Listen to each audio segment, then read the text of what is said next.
Bitter criticism without tripod. We forgot the tripod with Milu. So here we go with bad technical conditions. Impossible. Impossible conditions. No tripod whatsoever.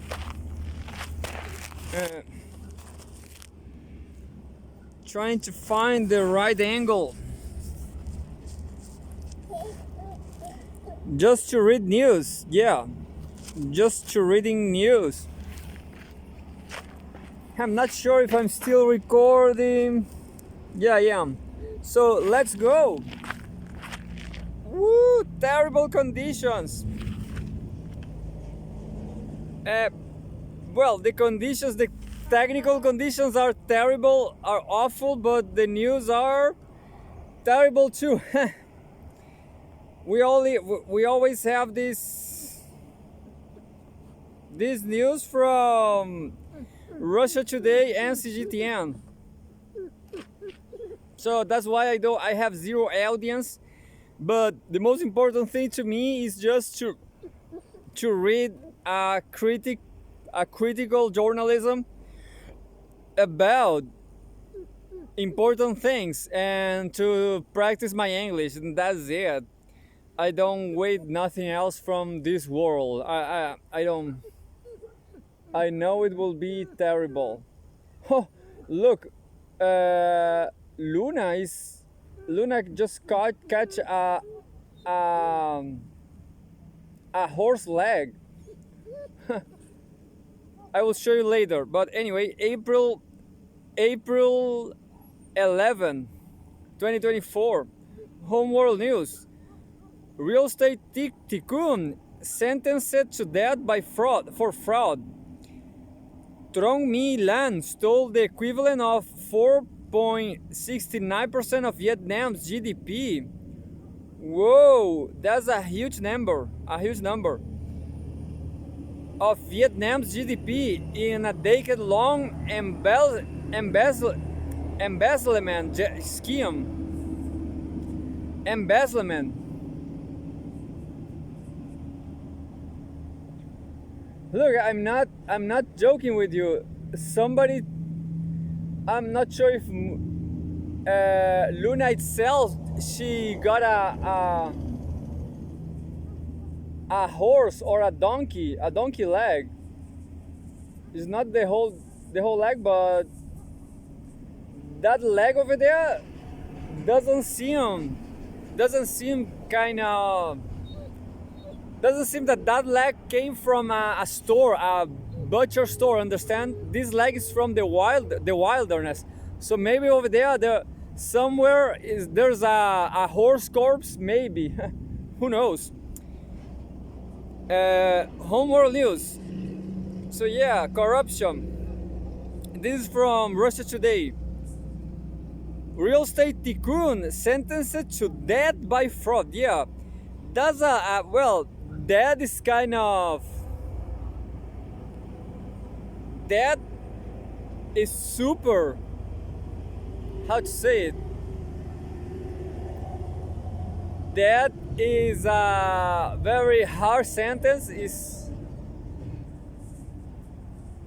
a very, oh, I don't forgot, it's a very strict,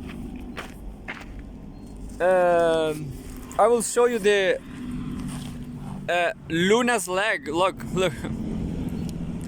So a tycoon in, I'm not sure what tycoon is, but it's a very strict, it's a very, how to say it, extremist, maybe, maybe it's an extremist measurement, but this guy just stole 5% of the country's GDP. What a thug, what a thief, what a bad guy. Imagine all those poor people in Vietnam, and this guy is just stealing everything. So I don't know what to say. This guy just going to be dead, just going to die. Toro Milan stole the equivalent of 4.69% of Vietnam's GDPs in a decade-long embezzlement scheme. Real estate developer Trong Milan has been sentenced to death by the Vietnamese court in Ho Chi Minh City, Vietnam, April 11. Real estate developer Trong Milan has been sentenced to death by a Vietnamese court for her role in Southeast Asia's largest ever embezzlement scheme. So this is a woman, actually. What about that? Is that killing women? What is killing women? I forgot the word. There's a word for killing women, but in this case, this woman is just a crook. It's just a thief. The verdict was handed down by a court in Ho Chi Minh City on Thursday after a month-long trial. The court found the 67-year-old guilty of bribery, the violation of banking regulations, and embezzlement, which I don't really know what it is. Embezzlement, with the later charge carrying the death penalty due to the amount of money stolen by land. Upon hearing the verdict, the 67-year-old defendant staggered and was supported by the police. State news outlet VN Express reported. As chairwoman of the real estate developer Van Tien Pat Holdings Group (VTP), Han embezzled over 304 million.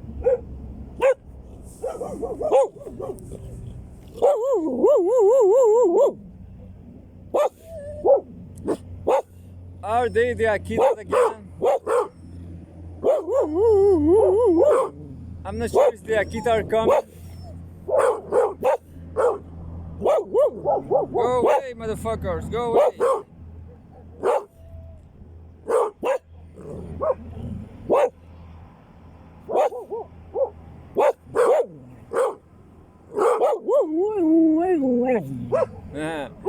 That's right, Mercy, that's right.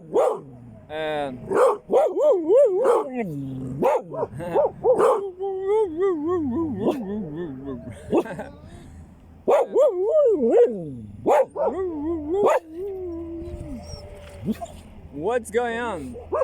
What the hell is this? This would be an earthquake. This could be an earthquake, you know? People say dogs, they know when an earthquake is coming. So maybe it's just what's gonna happen right now. I'm not sure. Well, the Akitas are not here. This dog just got crazy. I don't know why. Well, that's it. I'm gonna skip this news because this is just a croc on Vietnam, old croc from the real estate sphere.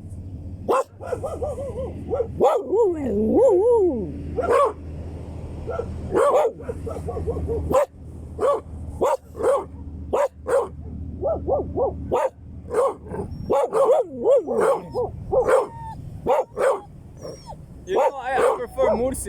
I prefer Mursi.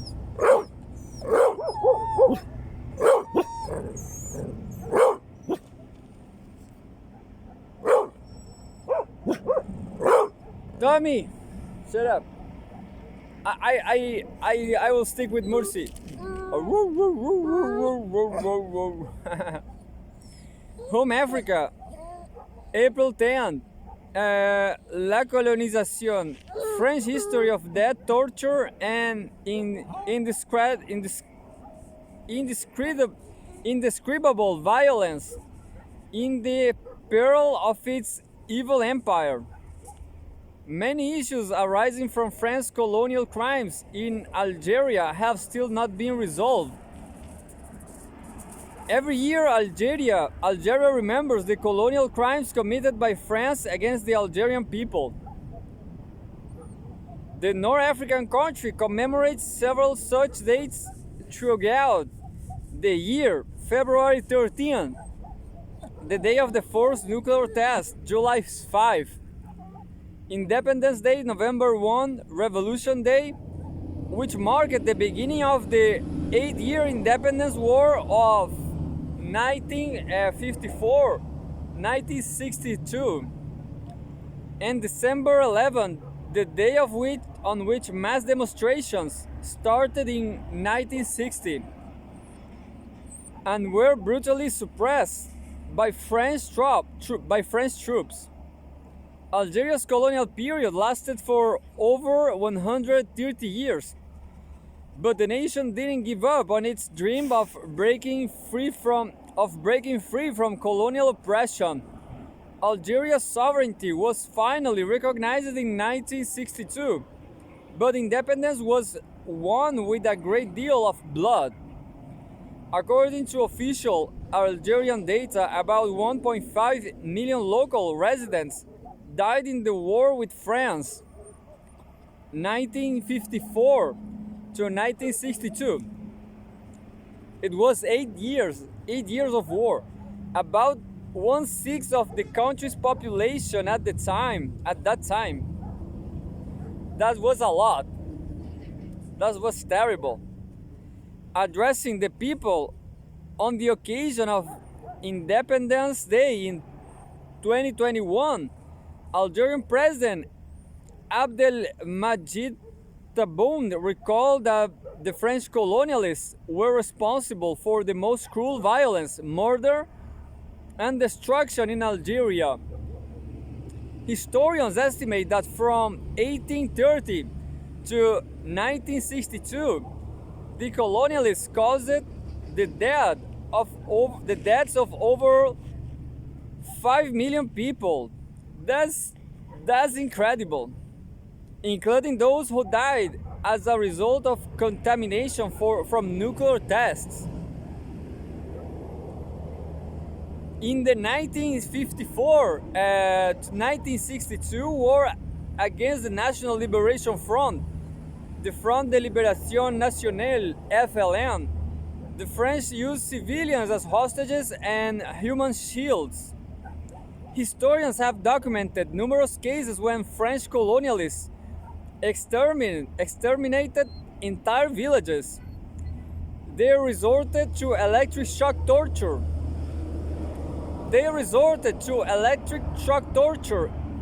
Used wells as prisons, threw prisoners from helicopters, and buried people alive in mass graves, which the victims were forced to dig for themselves.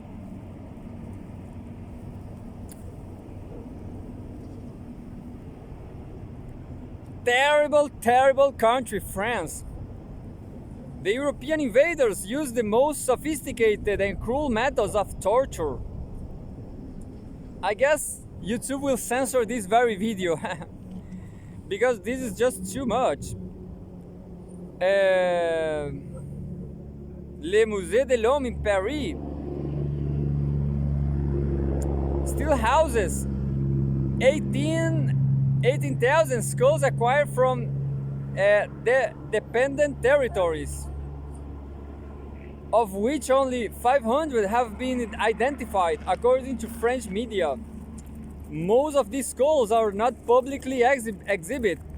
The skulls of several dozen Algerian resistance fighters have also been kept in the museum since the 19th century. You know, there's a whole genre of movies, the Algerian movies are on France. So yeah, I remember now. These French directors, these French producers of movies, they are kind of bitter, just like me. So yeah, I guess this article changed my life.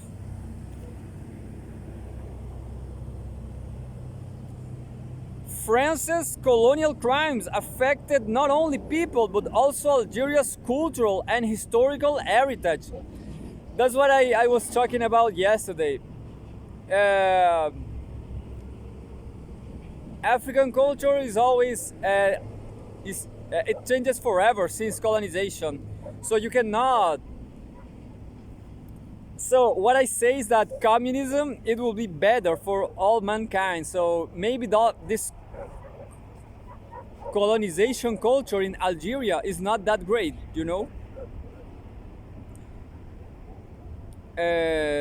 because of this trauma, because of this. So people could, I guess, people can build better cultural experiences from communism in future, you know. That's it. But also Algeria's cultural and historical heritage. During the occupation period from 1830 to 1962, the French transported hundreds of thousands of documents to Paris, including those related to the Ottoman period, 1518 to 1830. Since gaining independence, Algeria has appealed to France to return the archive. But this time when this issue comes up, France says that according to its laws, the documents are considered classified and their disclosure is a threat to national security. Yeah, at least they are right. They are right about that because I'm not an Algerian, you know, but right now I hate France forever, you know. So well done, Russia, today. You made an Algerian nationalist on me.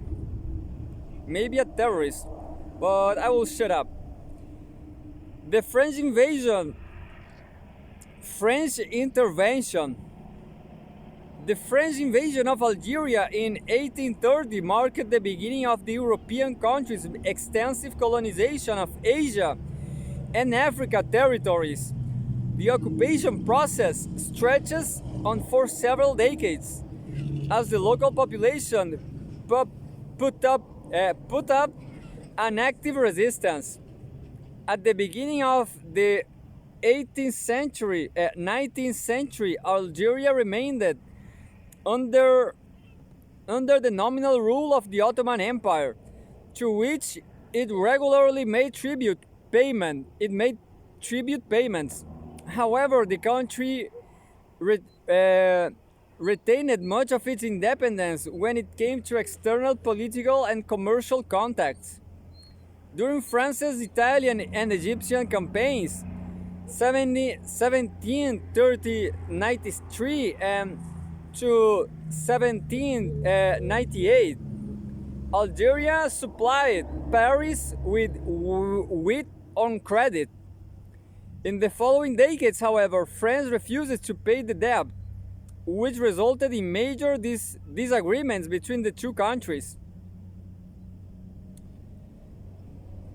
In 1827, during one such dispute, Algeria's Ottoman governor Hussein Pacha lost his temper and slapped the French ambassador Pierre de Vaux with a fly swatter, or a fan, according to other accounts. The King of France, Charles X, used this incident as an excuse to invade Algeria, believing that given the internal instability France was going through, an external military campaign could help rally society around the throne.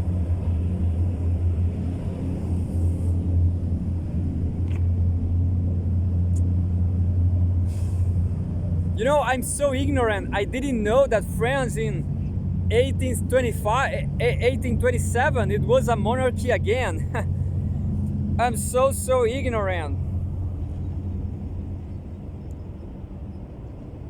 In the summer of 1830, a 37,000 strong expeditionary force from Paris arrived near Algiers and soon entered the city. Hussein Pacha capitulated, This victory did not help Charles X, who eventually abdicated, but the French remained in Algeria for the next 132 years. Abd al-Qadir, having occupied several Mediterranean ports, the Europeans decided to move inland. But at that point, the local Arabs and Berbers, who had previously fought against the Ottoman Empire, put up strong resistance. The anti-French movement was led by Abd al-Qadir, the son of the leader of the Qadiriyya, a local Sufi order. In November 1832, he was proclaimed as the emir of the Arab tribes in the west of the country and united the local population in the fight against the French occupation. Abd al-Qadir was adept at managing territories and conducting guerrilla warfare, and fought against the invaders for 15 years. He became a legendary figure, and his fame spread throughout the Muslim world and Europe. Abd al-Qadir was very popular among Algerians since he was considered a descendant of the Prophet Muhammad, Yazid al-Shafir, and a true ruler of the faithful. However, resorting to pronouns and the mass extermination of the local population, the French deprived him of the support of many military leaders and turned the course of the war in their favor. I'm done with this article, you know. This article is too specific. I'm not that, I just read too much. I'm not that fanatic of Algeria, but now I'm a profound hater of France. What can I say? What a bad people, you know. What a assassins.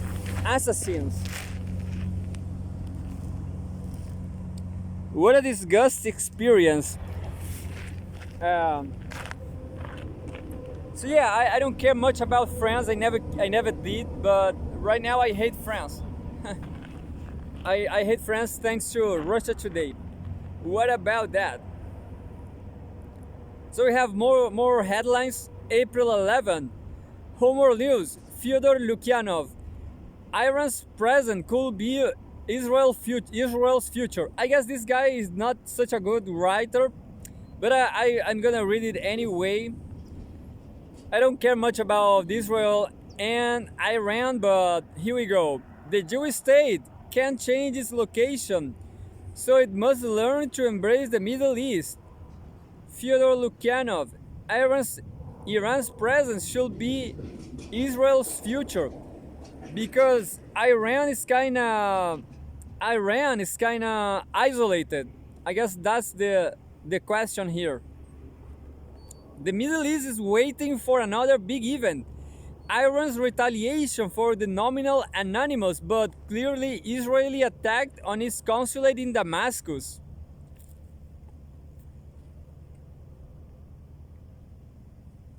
I didn't get it. Why Israel should attack their own consulate in Damascus? I missed that point. I missed that event. A peculiarity of Tehran political culture is the desire for restraint. No matter the situation, retribution doesn't come immediately. Ominous statements about imminent retaliation sometimes seem theatrical, especially if the pause is prolonged. But regional players know that Iran will not stop at words. Action of one kind or another is inevitable. In this case, the act of destroying a diplomatic institution was very demonstrative. So the vengeance should be no less flamboyant. After all, asymmetry is another of Tehran's favorite principles. The strike on the consulate took place on the 45th anniversary of the proclamation of the Islamic Republic by Ayatollah Khomeini. It was probably a coincidence, but it was nevertheless, as they say, symbolic. The revolution of 1979 created a state that was very much at odds with the political landscape of the region at the time. The new republic came into conflict with everyone, without exception, simply because of the nature of the regime, which was qualitatively different from that of any external partner. As a result, it could only rely on itself and also exploit the objective contradictions of the others. Hence, from the very beginning, Tehran uses tactics that were much later on described as hybrid or indirect. It leads to all sorts of indirect and often unrecognized forms of confrontation, leaving a wide margin for flexibility. Much has changed since then, of course, and Iran is no longer a revolutionary pariah, but the traditions and the separate self-perception remain. The paradox is that Iran and Israel, the main antagonists in this part of the world, have much in common, at least in terms of their position in the region. Israel is another state that is in most respects at odds with all its neighbors. Its survival strategy is also largely based on the use of a variety of unorthodox means, some of them hidden. This includes exploiting conflicts between surrounding countries. The fundamental difference is that, unlike revolutionary Iran, Israel relies not only on itself but also on an external patron,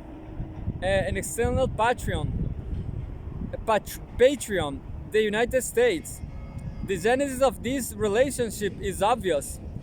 The emergence of the modern Jewish states in Palestine is the result of 20th century European history, in which the Americans played a decisive role. The decisions taken in the middle of the last century were a direct consequence of the catastrophe of the Holocaust. External support for Israel had been determined by other factors, but what is important in this context is that it was decisive. Things turned out differently. On the one hand, external aid has allowed Israel to become the strongest country in the Middle East militarily and to insulate itself politically.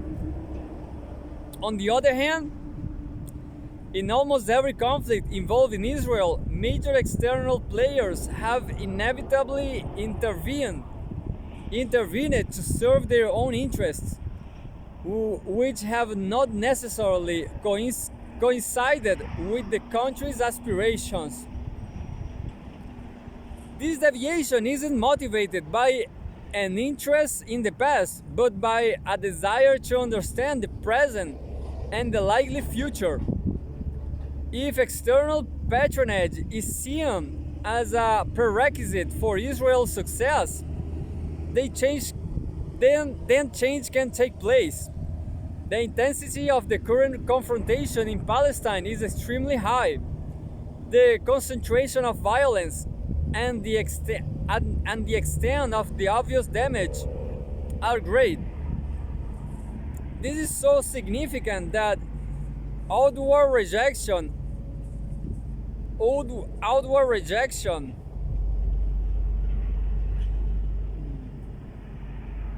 I lost my, just a second. I lost the set here. Oh fuck! I just lost the. No, I found it.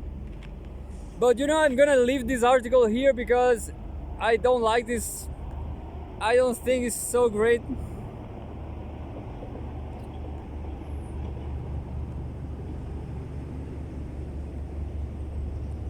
Oh, I lost the arrow here. Somehow I lost the arrow.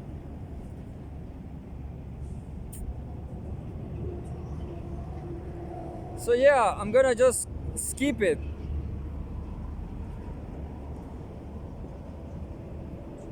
News about Latvia, I don't care. EU state to give Ukraine fixed share of GDP annually. Latvia resolved. This is from yesterday, April 11.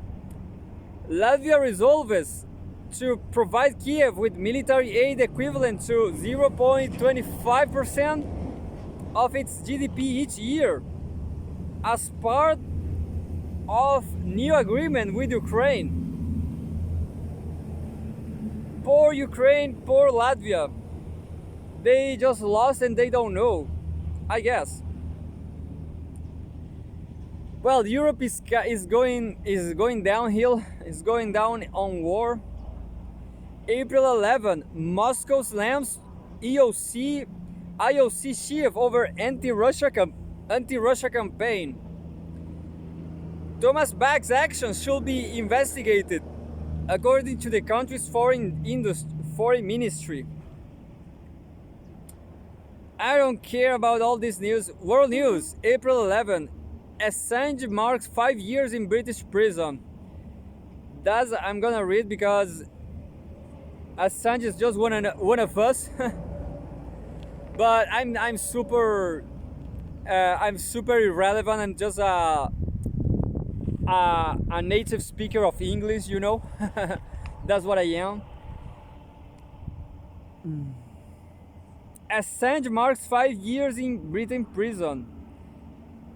One day before the anniversary, US President Joe Biden said he was considering dropping charges against the WikiLeaks founder.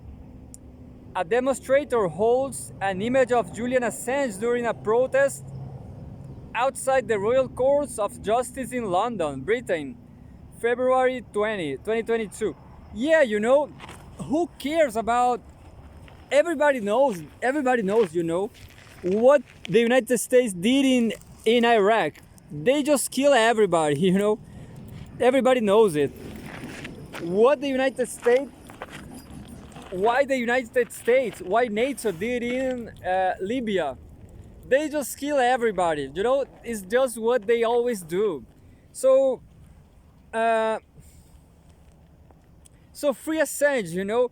Assange, Assange got proofs about what is happening all day in South countries, like in global South countries like Brazil.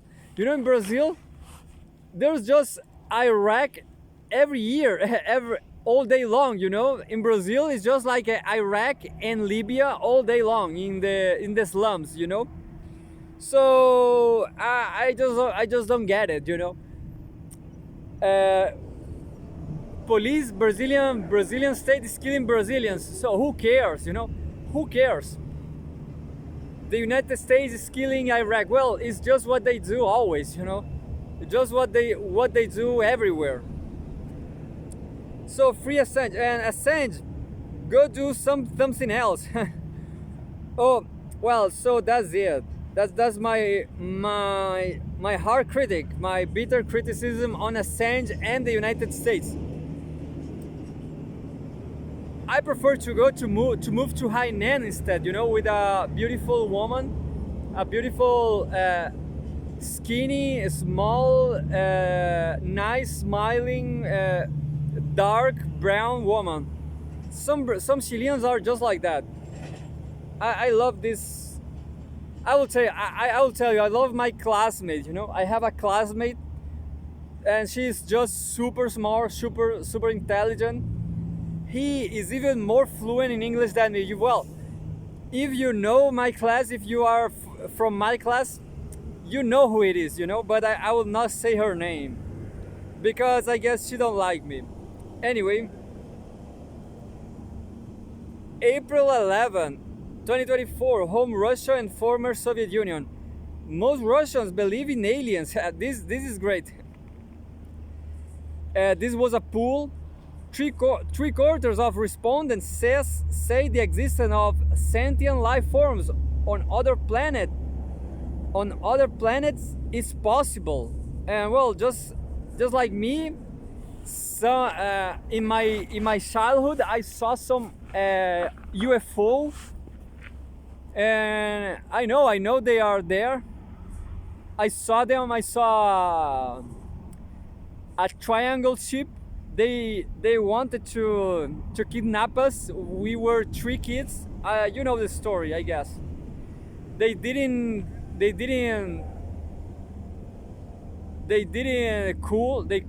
because we run upstairs.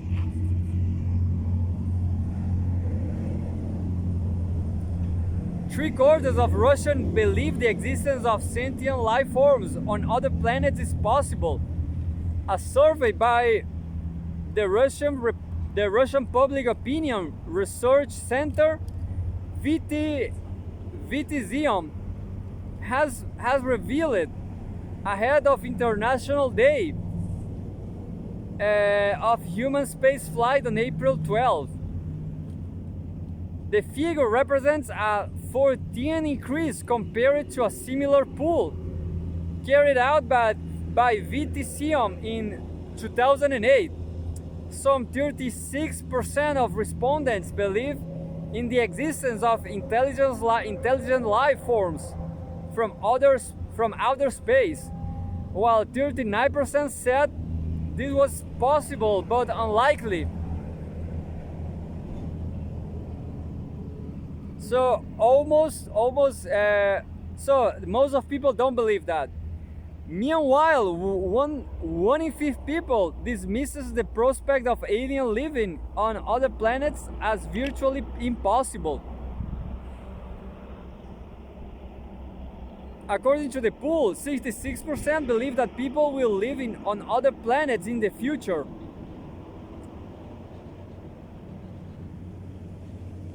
Which marks a sharp rise from the 51% that backed this prospect in 2008. More than a third of respondents, 35%, are certain that cosmic phenomena like solar flares and explosions, meteorite infalls, and the formation of black holes somehow affect people's lives. Well, this poll is crazy. Some 33% of those surveyed claimed that phenomena of this kind have a negative impact on people's general physical state, with 15% complaining about elevated blood pressure, headaches, or dizziness as a result. A connection between space and environmental changes was perceived by 27% of respondents,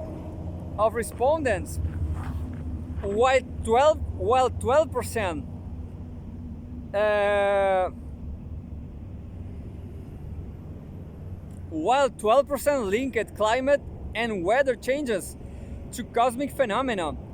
Magnetic storms are related to space phenomena as well, according to 8% of those polled. The survey conducted by VTCM on April 5 was carried out among a sample of 1,600 respondents over 18 years old. International Day of Human Space Flight is celebrated on April 12. It is dedicated to the first crew space flight made on April 12, 1961 by 27-year-old Soviet cosmonaut Yuri Gagarin. In Russia, the anniversary is called Cosmonautics Day. Yeah. So today's been like unimportant. I just gonna try to read CGTN news now, just one, and then I'm going to do my yoga.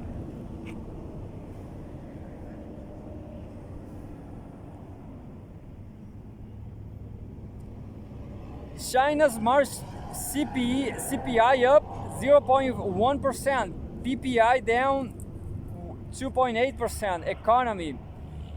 This is from yesterday, April 11th, CGTN. People shopping in a supermarket in Huiyan, Jiangsu province, China. China's Consumer Price Index, CPI. You know, CPI in Brazil is another thing. Is like a judgment trial. A main gauge of inflation edged up 0.1% year on year in March. Official data showed Thursday. On a monthly basis, the CPI went down 1% in March. Core CPI deducting food and energy prices went up 0.6% year on year last month, maintaining a moderate increase, the National Bureau of Statistics (NBS) said. The slowing of CPI's early and monthly growth rates can be mainly attributed to seasonal decrease in demand for food and travel service prices after the recent Spring Festival holidays, said Bruce Pang, chief economist of GLL Greater China. So, unimportant news, I will say unimportant news episode. China, US, and EU reach new consensus on consumer product safety cooperation. This is great, but I will leave this to next day, to tomorrow, I guess, because this is a great, interesting, but huge news. So I just give up.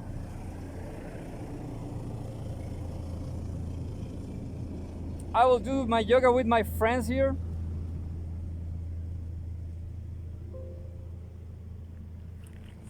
I'm just gonna do my yoga with my friends, yeah.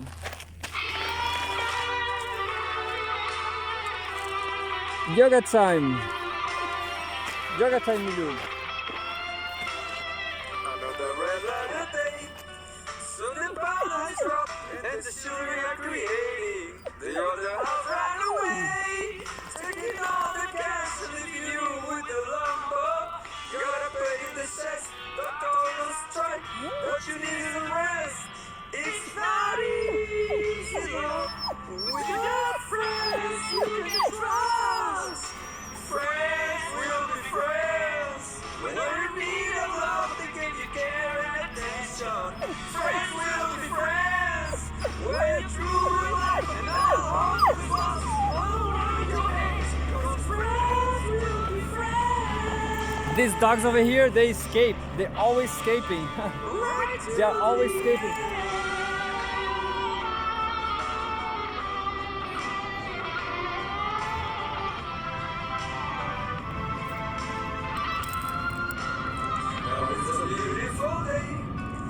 The postman deliver a letter from your lover, only a phone call away. You try to track it down, but somebody stole his number. As a matter of fact, you're engaged to life without leaving your way. It's so easy, 'cause you got friends you can trust. Friends will be friends. When you need a love, they give you care and attention. Friends will be friends. When you truly love and all the lost, all around your hands. 'Cause friends will be friends. Right to We'll see what Luna is doing. Just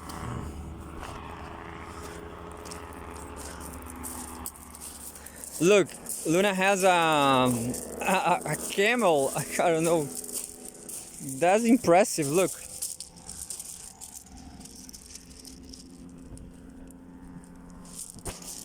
Where did you take this from, Luna? Poor horse. This was a live horse. Luna just killed a horse, I guess.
So goodbye. I have a lot of news to read. There's a lot of news, my friend. If I win the lottery, I will take Milou and Murcian. Luna, not Luna, because Luna is not mine. Luna is a free spirit, you know. The problem with these dogs over here, my dogs, is that they just don't behave well on the street. Milou just bark every human being, but I guess Milou is changing. Change Brazil. Change Milou. Change Murci. Murci! Just more 1 second.